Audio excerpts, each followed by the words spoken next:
Next आता है question number 8 and 9। Question number 8 में हमें गिवन है, एक फंक्शन गिवन है जो कि z टू z मतलब इंटीजर ही वैल्यूज़ हम डोमेन में डाल सकते हैं और वैल्यूज़ भी जो आएंगी वो भी इंटीजर्स ही आएंगी। z रिप्रेजेंट इंटीजर्स का सेट और f(x) हमें गिवन है ax plus b for some integers a and b और हमें a और b की वैल्यू डिटरमाइन करनी है। तो देखते हैं कैसे। अब f जो हमें गिवन है हम उसी से वैल्यूज़ रखेंगे और फाइंड कर सकते हैं। अब f(x) तो हमें क्या गिवन है, ax प्लस बी, यही गिवन है ना।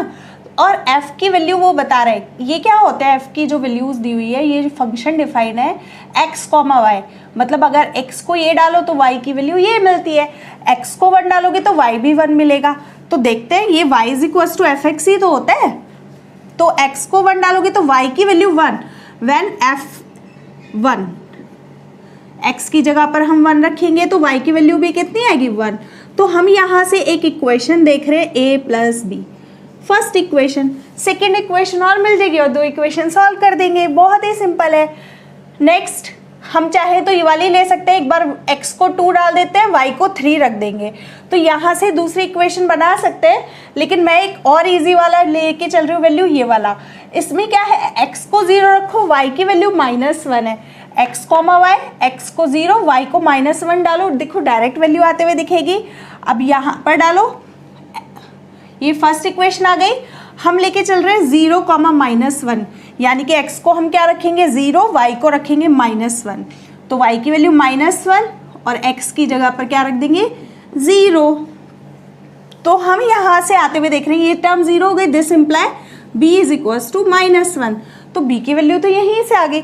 अब b की वैल्यू इक्वेशन नंबर फर्स्ट में डाल देते हैं। b की वैल्यू अगर इक्वेशन नंबर फर्स्ट में डालेंगे तो that will become 1 is equals to a -1, b की वैल्यू -1 रख दी, a इज इक्वल्स टू आगे 2, है ना सिंपल। तो बस हमें ये पता होनी चाहिए x, y टाइप के एलिमेंट्स होते हैं जहाँ पर x की जगह पर x की वैल्यू, y की जगह पर y की वैल्यू रख के हम इक्वेशंस फाइंड कर सकते हैं। ये हमें आता ही है अच्छे से सॉल्व करना, और ऐसा ज़रूरी नहीं था कि हमें यही डालना था, हम ये भी रख सकते थे, x की जगह पर हम रखते 2 और y की जगह पर 3 रखते, 2 इक्वेशन तब सॉल्व करनी पड़ती, यहाँ पर इजीली आ गया इसलिए मैंने ये वाला टर्म यूज़ किया। तो ये हो जाता है क्वेश्चन नंबर 8। नेक्स्ट आता है क्वेश्चन नंबर 9, जो कि अच्छा क्वेश्चन है, ये आगे 12th क्लास में बहुत काम में आने वाला है। ये दरअसल 3 प्रॉपर्टीज़ होती हैं, आगे जाके हम 12th में पढ़ेंगे, अभी तो हमें कैसे दिया हुआ है मैं वो बताती हूँ। एक R फंक्शन है, फंक्शन का नेम इस बार R है, जो कि नेचुरल से नेचुरल पर डिफाइन है, मतलब नेचुरल ही हम डालेंगे और आंसर्स भी क्या आएंगे नेचुरल नंबर्स से। जहाँ पर कैसे एलिमेंट्स हैं a, b टाइप के, a, b belongs to n, यानी कि दोनों ही नेचुरल नंबर है। और क्या है, कैसे है, a क्या आएगा b का स्क्वायर, जो भी b की वैल्यू होगी उसका स्क्वायर करेंगे तो किसकी वैल्यू आएगी a की वैल्यू। तो इसने कुछ टर्म्स पूछी हैं, क्या ये तीनों ट्रू हैं, तो हम देखते हैं। a बिलोंग्स टू r, क्या कभी a R में बिलोंग करेगा, for all a belongs to natural number, सारे ही नेचुरल नंबर के लिए। अब सपोज करो हमें तो ये a इक्वल टू b थोड़ी ना दिया हुआ था, फंक्शन कैसे डिफाइन था, a कैसा है, a हमारा r is equal to a कैसा है, किस टाइप के एलिमेंट है, a की जगह पर हम b² b लिख सकते हैं, इस टाइप के एलिमेंट्स है, क्योंकि a इज इक्वल टू कितना गिवन है b², तो मैंने a को रिप्लेस कर दिया b² से, मतलब अगर हम b को 1 रखेंगे तो ये भी b का square, for b is equal to 1 के लिए करते हैं, हम नेचुरल नंबर के लिए निकाल रहे हैं, b इज इक्वल टू 2 के लिए, b इज इक्वल टू 3 के लिए, b इज इक्वल टू 4 के लिए एंड सो ऑन। यही तो होते हैं ना सारे natural number, 1 2 3 4 up to infinitive. तो r इज इक्वल टू देखते कितना आता है, a की जगह पर a इज इक्वल टू, क्योंकि क्या था b का स्क्वायर, और b की वैल्यू अगर हम 1 लेंगे तो ये हो जाएगा 1 का स्क्वायर, जो कि 1 ही आएगा।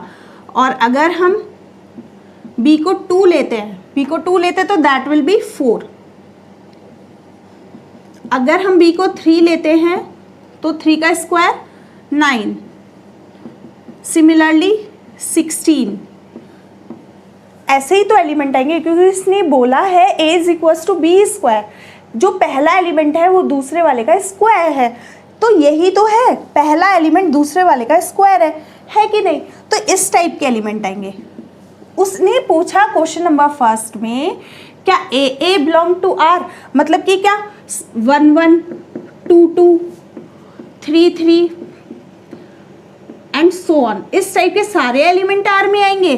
तो हम देखते हैं 2 2 3 3 तो कभी नहीं आएंगे, बस 1 1 तक तो ठीक था क्योंकि 1 का स्क्वायर भी 1 आता है, लेकिन जहाँ से 2 की बात आई, 2 का स्क्वायर 4 हो गया 3, कभी भी ये एलिमेंट्स तो बिलोंग ही नहीं करेंगे ना इसमें, तो ये कभी क्या नहीं होगा, ट्रू नहीं होगा। This is false, this is not true, क्योंकि ए सारे एक जैसे एलिमेंट 2 2 3 3 4 4 8 8 10 10 इस टाइप के एलिमेंट्स तो आएंगे नहीं, क्योंकि हम अगर बी को 10 रखेंगे तो 10 का स्क्वायर 100 आएगा, तो 100, 10 टाइप के एलिमेंट आएंगे, राइट?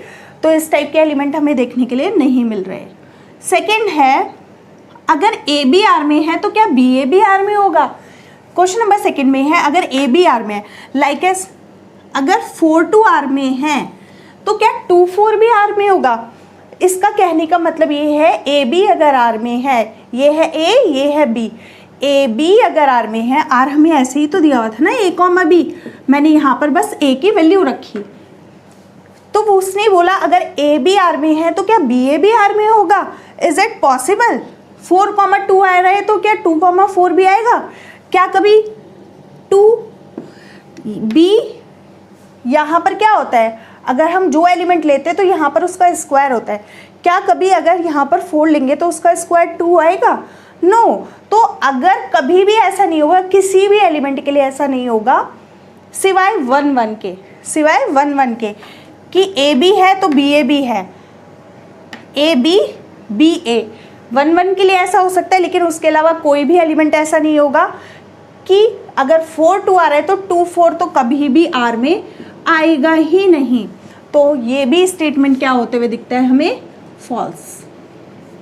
तो ये हो जाता है सेकेंड। अब उसने पूछा अगर ए बी आर में है, बी सी आर में है, तो क्या ए सी भी आर में होगा? अब ए बी बी सी का चक्कर भी देखते हैं क्या है। अब इसके लिए हम लेते हैं थर्ड पार्ट के लिए हम कर रहे हैं थर्ड पार्ट। अब हम देखते हैं 16 A B 16, 4 belongs to R and 4, 2 belongs to R. अब देखो 16 4 भी आर में है, अभी यहीं से देखने के लिए मिल रहा है 16 4 आर में है, 4 2 भी आर में है, तो ए बी और ये बी कनेक्ट है। देखो ये वाला भी सेम है, तो इसमें भी ये वाला भी सेम है। अगर ए बी आर में है, बी सी आर में है, तो हमें देखना है क्या ए सी भी आर में होगा? तो दिस इम्प्लाइज ए ये है, सी ये वाला है, ए बी बी बी दोनों के कॉमन थे, तो ए सी के लिए बोल रहे हैं क्या ए सी आर में होगा? यानी कि क्या 16, 2 कभी आर में आएगा? नहीं आएगा, क्योंकि 2 का स्क्वायर तो 4 आएगा ना, 2 का कभी स्क्वायर करेंगे तो कभी 16 आ सकता है? नो। तो ये कभी आर में बिलोंग करेगा ही नहीं, तो दिस इज ऑल्सो फॉल्स। तो ये तीनों ही स्टेटमेंट नो कह सकते हैं, तीनों ही फॉल्स हो जाते हैं, तो एक भी स्टेटमेंट इसमें ट्रू नहीं है। ये तीनों ही प्रॉपर्टी क्लास 12th में जाके मोस्ट इंपॉर्टेंट हो जाती हैं। इसका नेम हो जाता है reflexive, symmetric and this is called transitive. हम 12th क्लास में पढ़ेंगे, इतना टेंशन लेने की ज़रूरत नहीं है अभी। बस अभी फ़िलहाल इस एग्जाम्पल से आप लोगों को होप्सो समझ में आ गया होगा कि ये ट्रू है कि फॉल्स है। Please make a note. Next आता है question number 10th and 11th। अच्छे क्वेश्चन हैं दोनों, देखते हैं क्या है। क्वेश्चन नंबर 10th में ए और बी हमें दो सेट दिए हुए हैं, एक एफ फंक्शन दिया हुआ है जो कि इस टाइप से हमें कुछ डिफाइन किया हुआ है। तो क्वेश्चन पूछा है क्या ये दोनों टर्म ट्रू हैं? F is a relation from A to B, F relation बनाता है ए से बी की तरफ, या F is a function from A to B. तो इसके लिए तो हमें रिलेशन और फंक्शन के बारे में अच्छे से पता होना चाहिए, तो उसी से अच्छे से क्लियर हो जाएगा। बाकी हम देखते हैं कैसे। सबसे पहले हमें ए टू बी फाइंड करने के लिए हमें क्या पता होना चाहिए? रिलेशन क्या होता है? Relation is a subset. Relation की क्या डेफिनेशन पढ़ी थी? रिलेशन को हम आर से रिप्रेजेंट करते हैं, जो कि सबसेट ऑफ क्या होता है? R is a subset of A cross B. A cross B के ही एलिमेंट्स उसमें आ जाते हैं। तो अगर ए क्रॉस बी के ही एलिमेंट्स आर में आते हैं तो हम बोल देते हैं yes it is a relation, लेकिन इससे अलग नहीं आनी चाहिए। तो हम इसे देख लेंगे। अगर इसके ए क्रॉस बी निकालते हैं सबसे पहले हम, अगर उसी में से निकले हुए एलिमेंट है तो yes it is a relation, otherwise not a relation. और फंक्शन की डेफिनेशन क्या होती है कि किसी एक एलिमेंट की दो इमेज नहीं होनी चाहिए, और जो भी एलिमेंट्स हमें गिवन है, ये तो हमें गिवन है ही, किसी एक एलिमेंट की बस दो इमेज नहीं होनी चाहिए, जो कि हमें यहीं से देखने के लिए मिल रही है। 2 9, 2 की इमेज 9, 2 की इमेज अलग 11 भी है, तो this is not a function. ये तो हम यहीं से देख के बता सकते हैं, क्योंकि 2 एक एलिमेंट 2 पर मैप है। 2 इज़ मैप्ड एट 9 एंड 11, तो ये तो कभी अप्लाई होता ही नहीं है, तो this is not a function. ये तो हम देखते ही बोल सकते हैं। बस मेन है रिलेशन का कि रिलेशन के एलिमेंट्स है कि नहीं। तो देखते हैं पहला एलिमेंट फर्स्ट सेट का, दूसरा एलिमेंट दूसरे सेट का। चाहे तो हम ए क्रॉस भी पूरा पूरा निकाल सकते हैं। अब उसमें कितने एलिमेंट्स आएंगे? 4 × 1 2 3 4 5 6 24 एलिमेंट्स आएंगे ए क्रॉस बी में, और उसी के अगर ये एलिमेंट्स हैं तो yes it is a relation. तो ये वाला तो पहले नो हो जाता है, this is not a function. सबसे पहला फंक्शन तो है ही नहीं, क्योंकि 2 की दो इमेज है। हम एक्सप्लेन भी कर सकते हैं यहाँ पर, बिकॉज 2 हैज़ 2 इमेजेस 9 एंड 11, तो this is not a function. तो ये वाला तो फंक्शन नहीं होता। नेक्स्ट रिलेशन के लिए अब हम देख सकते हैं इसका 1 एलिमेंट किससे मैप है? इसका 1 एलिमेंट इसके 5 से मैप है। हम इस टाइप से सेट बना लेते हैं, नहीं तो 1 2 3 4, और इसमें क्या एलिमेंट्स हैं? 1 5 9 11 15 एंड 16। हम चाहें तो 4 × 6 4 24 टोटल एलिमेंट आ जाएंगे। इतना बड़ा कार्टेशियन प्रोडक्ट में निकालना नहीं चाह रही है, हम यहीं से डायरेक्ट देखकर भी बता सकते हैं। अब उसने बोला 1 इज़ मैप्ड फ्रॉम 5, ठीक है। दूसरा 2 इज़ मैप्ड फ्रॉम 9, ये भी ठीक है। 3 is mapped from 1, okay. 4 is mapped, क्या 4 5 से मैप हो सकता है? बिल्कुल हो सकता है, 5 है इसमें अवेलेबल।